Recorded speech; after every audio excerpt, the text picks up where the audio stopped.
Bonjour à tous. Une cliente hier a mentionné quelque chose qui me paraît intéressant à aborder ensemble. Elle m'a dit, deux points ouvrez les guillemets, moi ce que je voudrais, c'est que quand il y a une pensée qui me dit tiens, mange ce chocolat, j'arrive à résister. Fermez les guillemets. Et si je trouve ça intéressant, c'est parce que c'est assez représentatif de ce que les personnes s'imaginent être, ce qu'elles peuvent obtenir avec un bon travail de psychothérapie active quand elles cherchent à se libérer des troubles du comportement alimentaire.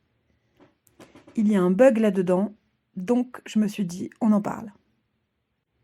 Dit autrement, comment est-ce qu'on sait qu'on est guéri d'un trouble du comportement alimentaire ou comment on sait quand on n'a plus de trouble du comportement alimentaire? C'est comment la vie d'après.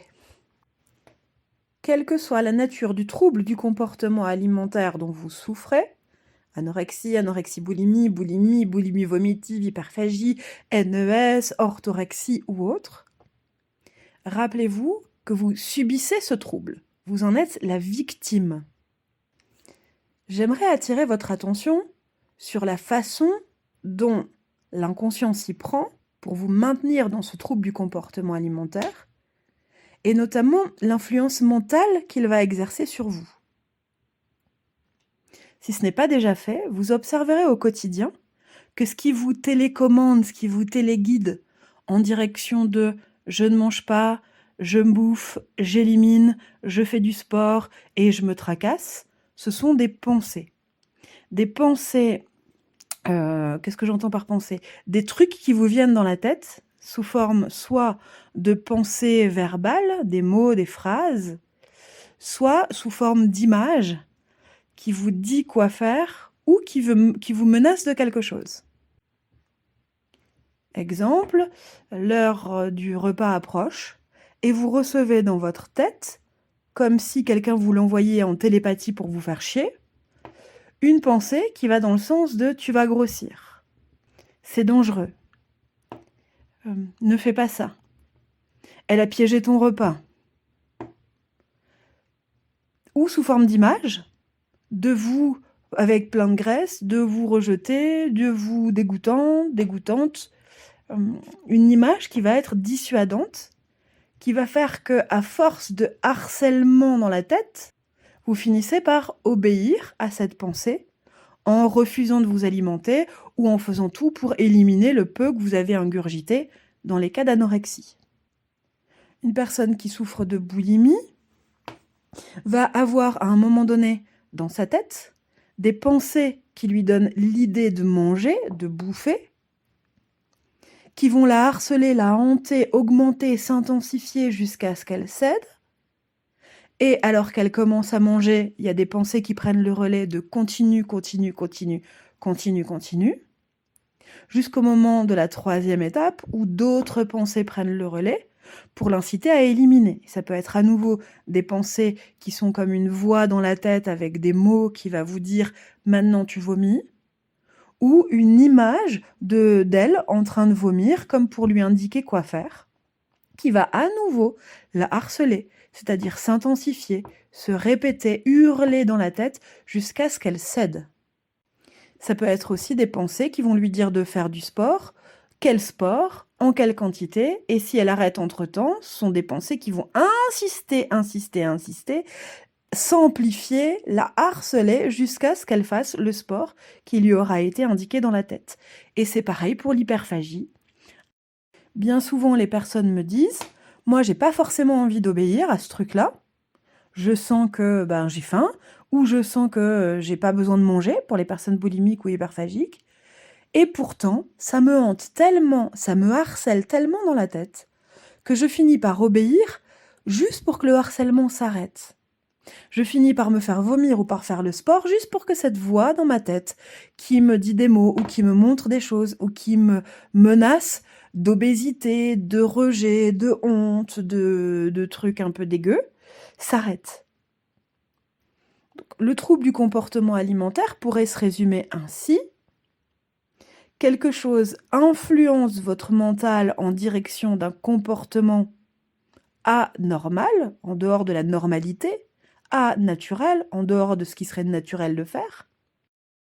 avec l'intensité d'un harcèlement tellement violent que vous finissez par obéir. Avec cette phrase qu'on entend au moins une fois par session quand on accompagne comme moi des personnes qui souffrent de troubles du comportement alimentaire spécifiquement, c'est plus fort que moi, je n'en pouvais plus, j'ai pas pu résister. J'étais trop faible, souvent on me dit pas assez forte pour résister. Pour en revenir au sujet de comment on sait quand on est guéri. Quand on est guéri, c'est pas j'ai encore ces pensées qui viennent me hanter, mais j'arrive à être plus forte et à résister, c'est je n'ai plus ces pensées qui me hantent. Je n'ai plus ces pensées qui me poussent à agir, à me comporter vis-à-vis de la nourriture de façon anormale, naturelle. Et un comportement normal et naturel vis-à-vis de la nourriture, c'est quoi? C'est votre corps qui vous envoie la pensée de manger uniquement quand ça répond à des besoins physiologiques du corps. On pourrait donc dire que tant que quelque chose en vous vous pousse avec des pensées, quelles qu'elles soient, en direction d'un comportement qui ne va pas dans le sens de je vais être en forme naturellement, normalement, quelle que soit la façon dont vous entendez ce mot être en forme, c'est qu'il y a un problème, c'est que quelque chose en vous a besoin d'aide pour pouvoir lâcher ça, pour pouvoir se sentir en sécurité d'être en forme, se sentir en sécurité avec le fait d'être à pleine énergie, se sentir en sécurité avec le fait d'être à plein potentiel, charismatique. À partir du moment où le corps est en sécurité avec tout ça, il lâche complètement ces pensées contre-productives, ces pensées qui vous amènent à vous comporter d'une façon anormale, naturelle. Donc que vous présentiez de l'anorexie, de la boulimie, boulimie vomitive, anorexie, boulimie, hyperphagie, orthorexie et tout le panel de troubles du comportement alimentaire qui existent, c'est que quelque chose en vous se sent plus en sécurité de fonctionner comme ça pour l'instant, plutôt que de vous faire fonctionner normalement, naturellement, et de vous faire vivre en pleine forme. Il y a donc quelque chose en vous qui se sent, on va le dire autrement, en totale insécurité à l'idée d'aller bien, d'être en pleine forme, de se comporter normalement, naturellement. Et c'est à cette partie-là qu'on va s'adresser en psychothérapie active. On s'adresse à la partie en vous qui est terrorisée à l'idée de contacter cet état de forme, à l'idée de contacter cet état de bien-être, à l'idée de contacter cet état normal et naturel. C'est cette partie-là qu'on va aller aider. Et quand cette partie-là se sentira totalement en sécurité, avec le bien-être, avec l'apparence de pleine forme, avec l'énergie de pleine forme, avec le charisme qui correspond à être en pleine forme, alors il n'y a plus de pensée qui vous amène à, comment est-ce que je pourrais dire, boycotter votre bien-être. Il n'y a plus de pensée qui vous amène à vous comporter d'une façon qui va être toxique, contre-productive pour vous. Il n'y a plus rien qui vous emmène en arrière. Ça ne vous fait qu'aller de l'avant, dans un état, une fois encore, je me répète, mais normal et naturel. En séance de psychothérapie active, on commence donc d'abord par aller repérer qu'est-ce que cet TCA vous empêche d'être, de faire, d'oser, de vivre, d'expérimenter, comment est-ce que ça vous empêche de vous sentir en positif. Ensuite, on va aller voir dans un deuxième temps, toujours en première séance de repérage, pourquoi votre inconscient voit ça d'un mauvais œil. À quel moment de votre histoire il a pu enregistrer que ça, c'était égal à danger. Et ça va nous donner toute une liste de trucs à faire, à travailler en séance, pour que vous puissiez, à la fin de cette psychothérapie active, à la fin de ces séances de travail, vous sentir serein, sereine à l'idée d'aller bien. Et progressivement, au fur et à mesure des séances, votre inconscient va vous autoriser un cran de plus de bien-être.